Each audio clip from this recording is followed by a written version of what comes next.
I would do now? I would lower the camera and bring it closer. There's all this headroom. I'd get rid of all this. Check one on the Shore 55. Check on the Shore. Check on the gigantic black dildo. Check 1, 2. The wheels on the bus go round and round, round and round, round and around. Got the camera to cut off like right here. Keep it going. Maybe just move this thing. Yeah, that's yeah.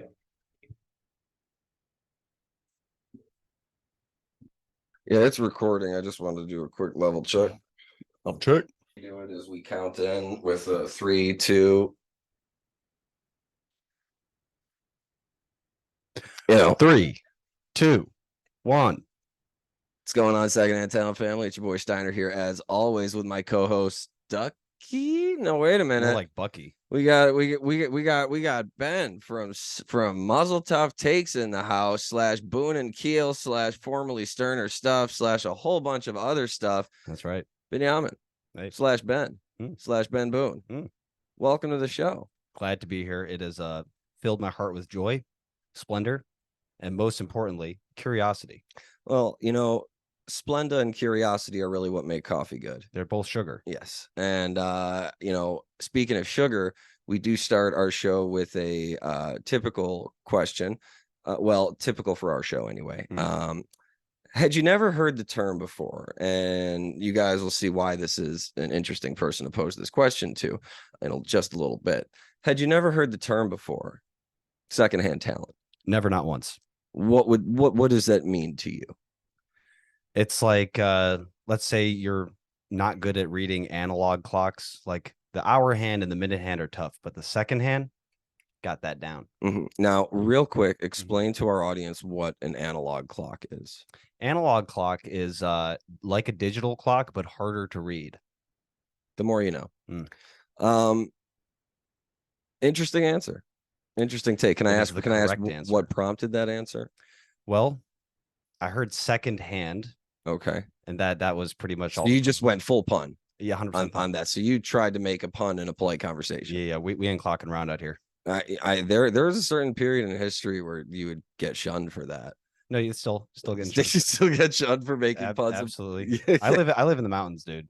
Like that, that one mountain that no one goes to. That's me. Shuns for puns, bro. Shuns for puns. So the reason I think it's cool to be bringing up this conversation with Ben over here, he's got a channel called Muzzle Tough Takes, by the way. Go ahead and give them a like and a subscribe.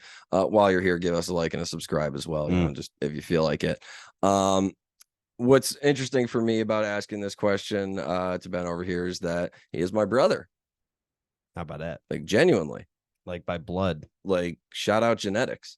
Shout out mom. Shout out, yeah. Takes 2. Or for now, 1 in a machine, Yeah. AI. We're getting that CRISPR babies. Shout out CRISPR babies. You know what that is? I do know a CRISPR. Actually, let's completely switch topics right now. That's fair. So CRISPR, for those of you who don't know, is basically a way for meth heads to try to play God. It is a little kit that you get and you microwave the DNA until it's crisp and completely deformed. No, but you want to explain what CRISPR is a little bit better than that? No, I think that was it. No, I'll give it. Basically, what it is, let's say you're cursed with brown eyes, like we are. It's a curse, and you want your baby to do better in life. So blue eyes, obviously. We all know that it doesn't matter what you do; it matters how you look while you do it, right? And big facts. You want to give your baby blue eyes. So what do? You call up Dr. CRISPR. No joke. I Google it. CRISPR without an E at the end. And you can like build a baby. You know what I mean? Like you go in there, you can give it like heterochromia. That's a double eye thing where it has one shitty eye and one blue eye. You know what I mean? Like that kind of thing. And by shitty, you mean brown. Absolutely. Okay. All right. And then you can decide like if you want your baby to be like X feet tall, X feet wide, X feet in the 4th dimension. They're getting really good now. And then, you can give your baby a leg up. You can give your baby 3 legs up. Right. I was going to say, like, if you really wanted to give them a leg up, you could like actually give them an extra leg. No, they wish that, what's it? Ripley's, believe it or not. They wish that was around for CRISPR. They could have been like, yo, I'm making a 6-legged baby, dude. This guy's about to be like set for life. I feel like that would be one of the cooler content creator collabs out there, like Ripley's Believe It or Not, like, and CRISPR. Will It Blend? Working together. Do what? Do you know Will It Blend? No. It's like someone was just talking about this. It's like it's a YouTube. Shout out YouTube. It's a YouTube channel. Shout out you. Yeah, YouTube. Yeah. Shout out Susan Wojcicki. Is she still the one? Anyway. Shout out Susan. Yeah, God bless you, Susan. You owe me money. Anyway, what were we just talking about? We were talking about Rice CRISPR treats. Rice CRISPR treats. That's actually the name of my baby, the one I built. Call him little Rice CRISPR, or just I call him Crisp for short.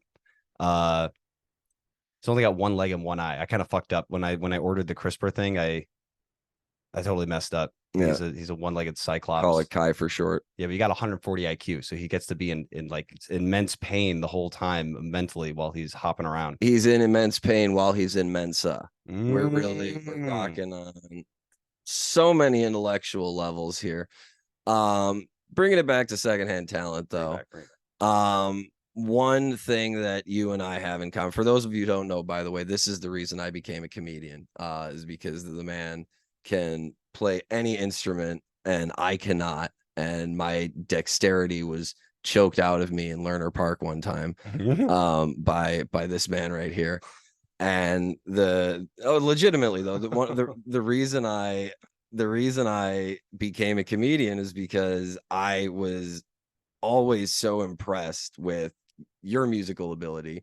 Wow. And your ability to pick up any instrument, listen to something, and then be able to play it in 30 seconds. It made me so mad that I developed a career out of spite. Like, at least I can play the skin flute. And like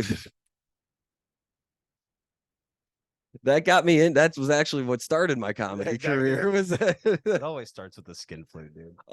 But you know what's really interesting though, and you've done a lot, you know, and with regards to just sheer, you know, I would say just sheer accomplishment of performances, you know, the number of cities, states, countries you've performed in, you know, whether it's been on your own with other bands, but you also do occupy spaces in Secondhand Talent. Most notably teaching, I think is where I would say is. How do you mean in the Secondhand Talent? Well, I'm going to tell you. Okay. We really haven't talked to many music teachers on the program before, and because they're all garbage humans. You're here because you're my brother. That's the only reason. It's literally the only reason. But one of the recurring themes in the show has been Secondhand Talent. Part of that is passing those skills down to the next generation. So in our interview with check out episode 5 of this season, our interviews with Chris Quinn and Adam Berta, the photographers from Goose. You know, they talk a lot about how oh my God, one of my students you give just tips. Showing me Goose. But they give tips to people. So like Ducky met Berta, and he's a photographer, and Berta was showing him how to, you know, like do these things. And one of the questions that came up was like, do you feel like you're arming the next generation of talent that's going to be taking your job? And that's a great way to phrase it. And well, it's very, because think about what a niche of an industry and a niche within a niche for all of these other smaller subsections of Secondhand Talent. That's a very small pool of available gigs. You know, there's such a small amount of roles in the entertainment industry on so many facets. And this idea of, you know, passing those skills down to the next generation is something that is almost like an anomaly. It's like, why is this happening? And the reason I, you know, bring that up is because a large part of, you know, what you've been doing lately has been musical education. True. You know, teaching people instruments, but also, you know, reviewing products and new instruments that are coming out to give people an idea of, you know, what that's all about. And I just was wondering if you wanted to maybe speak a little bit on how that could potentially be a vein of Secondhand Talent. Okay, wait, let me repeat all that to make sure I got it. Yeah, definitely repeat all of it. So you're talking about, say it again. All right. So talking about passing that passing that talent, that information on to the next generation, does that make you feel like you're contributing to music, or does that make you feel like you're prepping people to be the next you, in the sense of like, this person's going to take my job someday? Oh no, no one's gonna take my job. I got that job security, boy. I think what it is it's more like, do you want a serious answer? Or do you want a funny answer? Let's go with both. Okay, this one's gonna be seriously funny. Okay, let's do it. Okay, so basically, the serious answer is, um, I know in my life how much music helped me, not be like a gigantic, bigger pile of garbage, right? Yeah, sure. Minimal garbage, which is good, I think. So in my mind, it's like if I can pass that to someone else, whoever it is, doesn't be a kid. A lot of my students are adults. I have one student, no names, but they're a prominent scientist, believe it or not, where I live. True, that very true story. Very interesting. And I think it's like, it's just good for people. It's like learning how to cook or something. It's not like I think they're going to take my job in the restaurant I cook at, but if I'm teaching them how to cook, they're going to go home, make something delicious, nutritious. It's going to be good for them. And the funny answer is, I am in fact trying to raise the next generation of garbage humans. I want them to follow in my footsteps. I want them to know that it's okay to be a trash, meat bag. That's okay. That's okay. As long as you shred. Okay. If you shred, you can do whatever you want. I think that's a fantastic point, that if you shred well, it really does not matter how trash of a human being you are. Again, no names. But stick around, we'll do some names. Yeah, maybe. But I think I think both of those are actually really good points. You're talking about, and let me know if I heard this right, you're talking about, yeah, I'm going to be passing these skills on and making these kids hopefully as, less shitty as possible. But at the same time, I'm not giving up all the secrets. Like, I'm not giving up the sauce. I'm never going to not have my place in this. You want to know the real secret? When it comes to music, there's two kinds. There's musicians and there's songwriters. I'm teaching kids to be musicians. Songwriting you got to do on your own. Okay.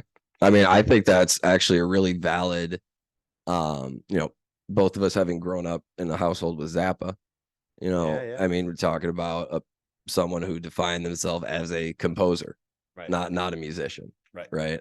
Is that same kind of almost mentality of approach? I have 0 students I teach songwriting to. I have a plethora of students I teach music to. Hopefully they'll go and turn that into songwriting. That's good for the soul. It's like having a diary. As a songwriter, do you think that that's like, I mean, you are a good songwriter. I mean, as our brother Mayor, shout out Mayor. Do you think that's something that's teachable? No. Expound on that. I would love to hear more on this. I think the only thing you could teach someone is like there's a quote, not my quote, but how do you write a great song? You know how to write a great song? Step 1, write 100 terrible songs. That's it. So I think it's like you could tell someone like what it might be like and all that stuff, but to actually sit down and write something and feel good about it, it's a journey. It's a journey. Like you got to write a ton of terrible stuff. But the good news is then eventually it's not like you're building a muscle, but more like there's a river of ideas. And if you can just get close enough and dip a toe in, then you can write. But you got to like find the river, Shout out Billy Joel. So expounding on that metaphor, then where would you say musicians lie outside of songwriting? Are they just stuck, on the lazy river in the tube going down? It's a skilled tradesman. It's like it's like the difference between a construction worker and an architect. And the two aren't mutually exclusive. Like, you could be a great songwriter without being a great musician, and you could be a great musician without being a great songwriter necessarily. Yeah, I think about like, American Idol.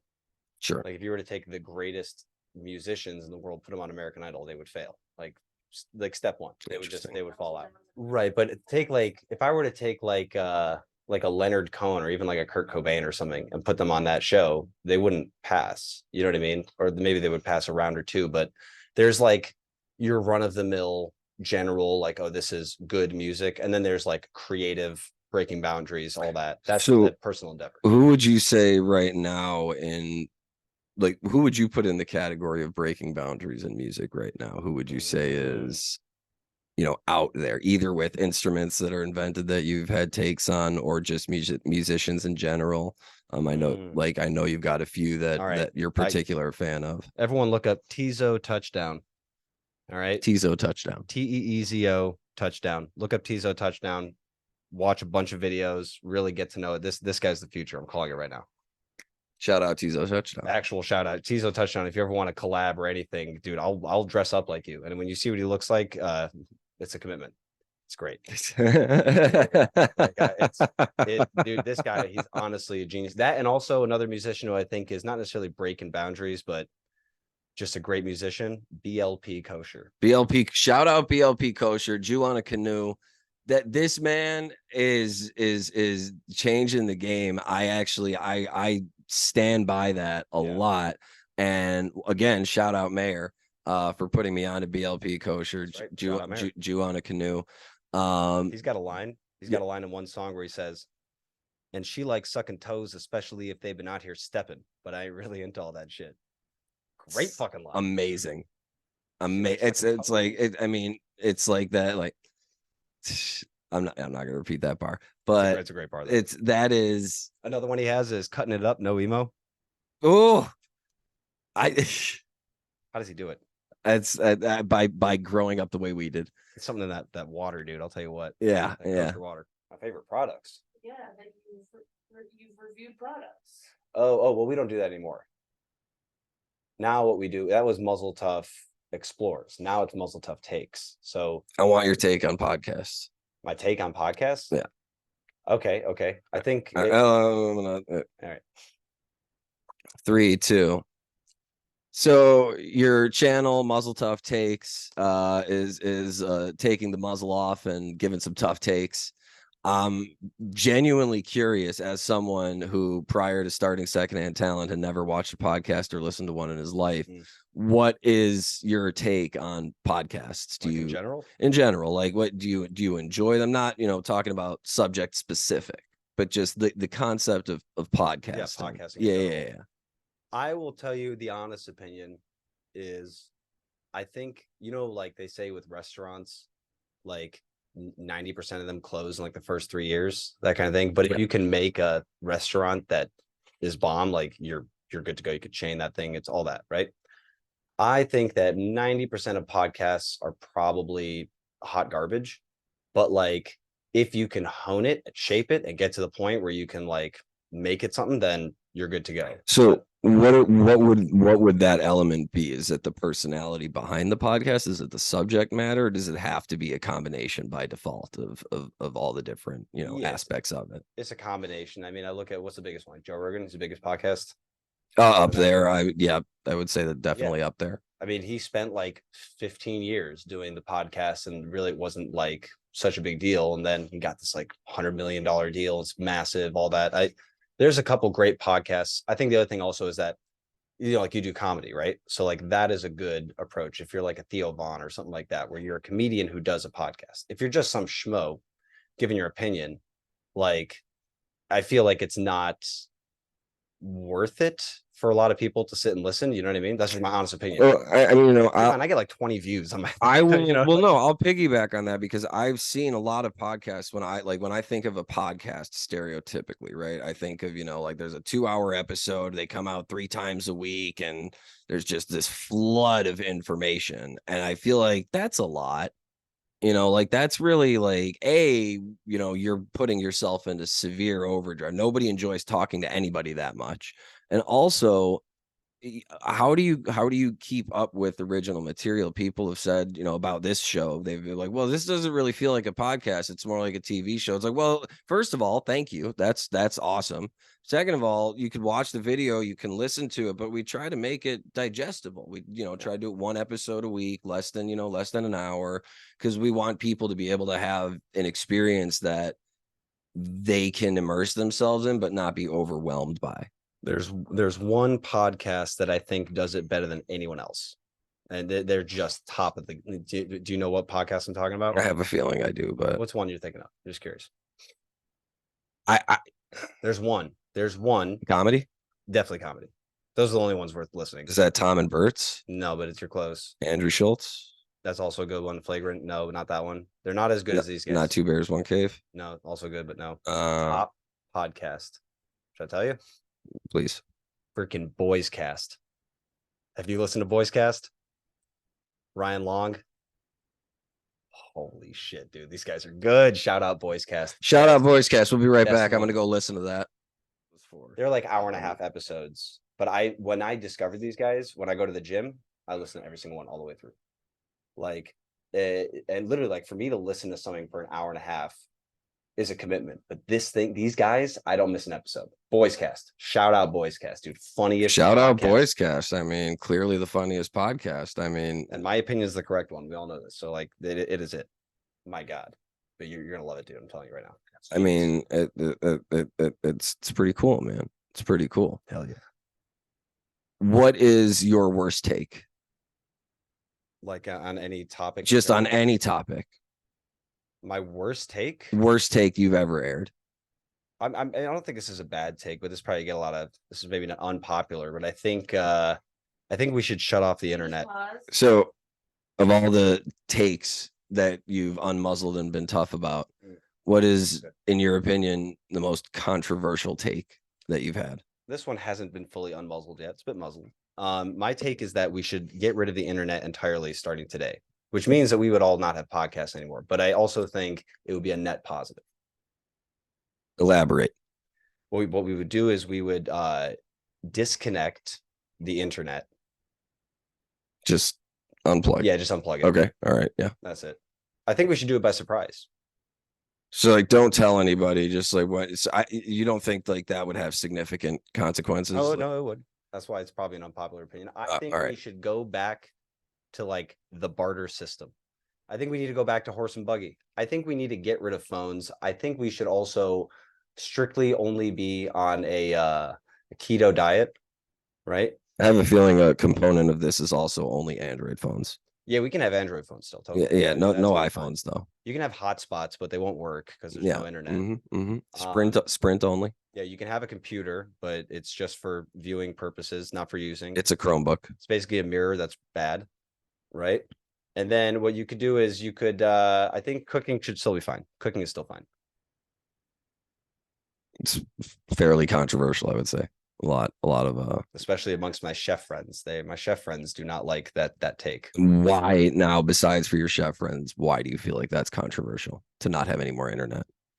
Well, since we are on the internet currently, I feel like there's going to be there's a bit of a those would be some of the ramifications would be that this would not happen. But I think we need some ramifications.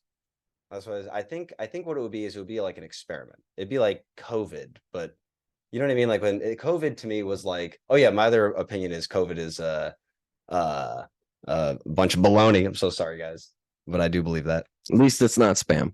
No, this is factual. And how do I know that?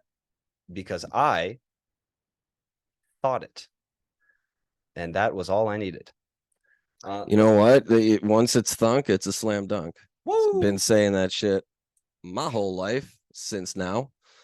Good time to start. And real quick, before we kind of wrap things up here, first of all, thank you again so much for being on the show, and thank me for being on your show. You're welcome. It was really nice. I've been looking forward to doing this Secondhand Talent Muzzle Tough takes collab here. Collab of the century.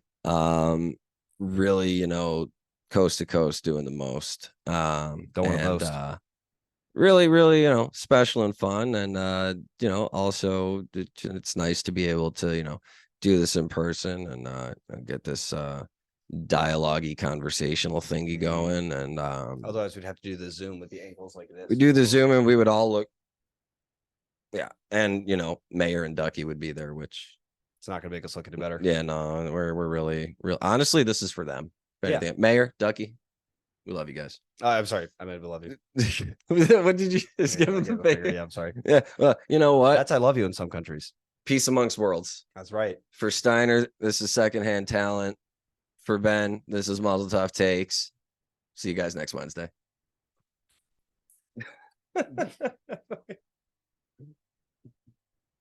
Let's do that ending one more time. All right, fine. I'm gonna do for Muzzle Tough Takes. This is Steiner. Got it. Yeah. Well, Ben, thank you so much for being on the program. For Mazel Tov, this is Steiner. For Secondhand Talent, this is Boonski. And we've got new episodes every Wednesday. We will see you then. Good episode. Good episode, man. All right. Good shit. Hey, Hey, hey. no, don't encourage him. It's not encouraging. It's just. Oh, we want to do a quick music thing? Nah. You sure? Yeah, that's fine. This thing's way out of tune anyway. Oh God.